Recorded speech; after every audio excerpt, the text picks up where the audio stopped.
Bonjour et bienvenue dans cette vidéo. Comment perdre du poids rapidement?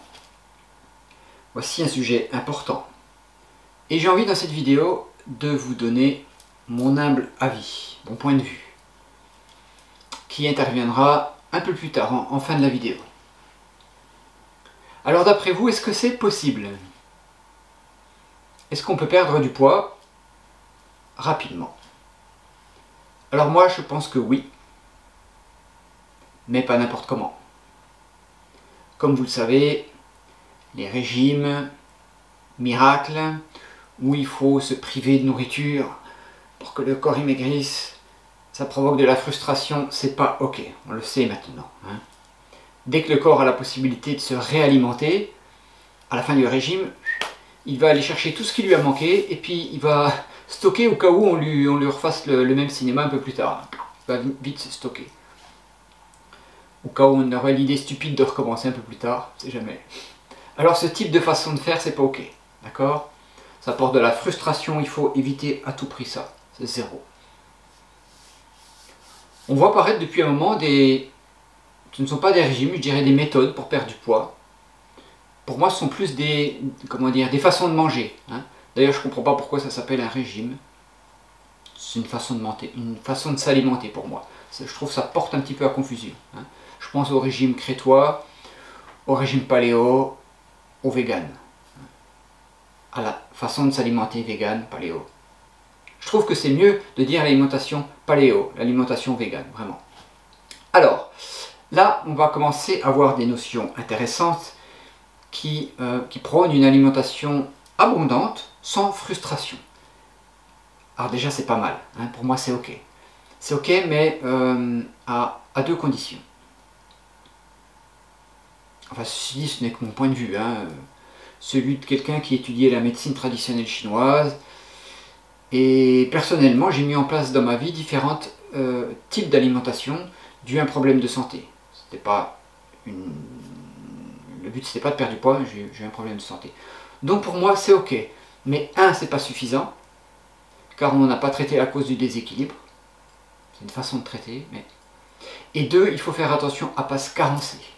Vraiment. Moi, ça m'est arrivé. Par exemple, si on cherche à devenir vegan, que ce soit pour perdre du poids ou pas, par idéologie, et je le comprends tout à fait, il faut faire très attention aux protéines que l'on n'aura plus dans notre alimentation et à d'autres nutriments qu'on trouve que dans la viande, malheureusement. Il faudra bien réfléchir chaque jour, chaque repas, à un apport supplémentaire de protéines végétales. Sinon, on va en manquer, on va perdre du muscle. Il faut manger équilibré, c'est super important de manger équilibré. C'est vraiment la base de la santé. Si on supprime une catégorie d'aliments, sans supplémenter d'une autre façon, c'est super dangereux, il ne faut pas faire ça. Ok, revenons-en au premier point. Quand je dis que ce n'est pas suffisant, c'est que bien entendu, il faut modifier son alimentation quand on veut perdre du poids. Bien sûr, mais pas n'importe comment. De toute façon, c'est vrai dans la santé en général. Alors, quelles sont les grandes règles à adopter en plus d'une alimentation adaptée? Eh bien, règle numéro 1, supprimer les sucres.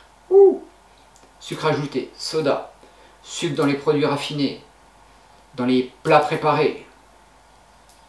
2. Limiter les céréales, les farines blanches. Le pain par exemple, le riz. S'il n'est pas complet, demi-complet, c'est du sucre. Ensuite, 3. Manger un maximum de fruits et légumes, mais attention quand même, si on veut perdre du poids, aux fruits sucrés. On ne va pas se jeter sur les melons, les pêches, tous ces fruits où il y a énormément de sucre, les brugnons. Non. 3. 4. Bougez votre corps chaque jour. Chaque jour. Vous n'êtes pas obligé de courir un marathon si vous n'êtes pas sportif ou sportive. Mais il faut bouger son corps tous les jours. Par exemple, en faisant un peu de marche rapide. C'est facile à faire la marche rapide. C'est facile à mettre en place. Tous les jours, une demi-heure, hop, marche rapide. Faites du qigong. 4. Pratiquer régulièrement. 5. Les pauses alimentaires. Alors, je ne parle pas de jeûne pour ne pas vous affoler, mais ça s'appelle aussi du jeûne intermittent. Encore une autre façon de dire, on peut dire des pauses alimentaires. Hein, c'est super efficace. On mange pas, on mange jusqu'à 8 h du matin, de 8 h du matin jusqu'à 8 h du soir. Et on fait ça 1 ou 2 fois par semaine. On mange plus jusqu'à midi le lendemain. Hein. Du 8 h du soir, on mange plus jusqu'à midi le lendemain. On fait ça 1 ou 2 fois par semaine. Ça fait une pause à l'organisme. Ça lui permet d'avoir du temps pour aller régler les trucs, pour aller digérer tranquillement, pour aller faire un nettoyage à l'intérieur. Ça marque, c'est vraiment bien, vraiment. Ensuite, 6, la règle la plus importante selon moi. Et c'est la cause de la plupart des prises de poids. Eh bien, éliminer le stress.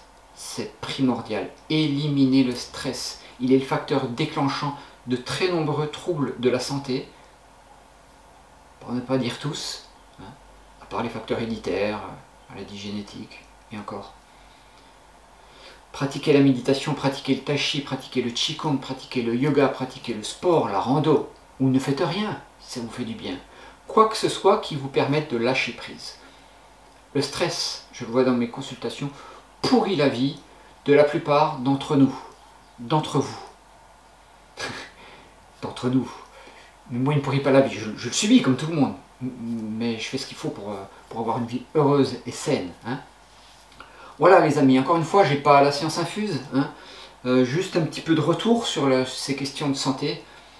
Prenez mes conseils comme bon vous semble, quoi qu'il en soit, prenez soin de vous, prenez soin de votre santé, c'est votre capital vie. Je vous remercie d'avoir suivi cette vidéo, n'hésitez pas à mettre des pouces, à vous abonner et à partager comme d'habitude, je vous en remercie, je vous dis à très bientôt.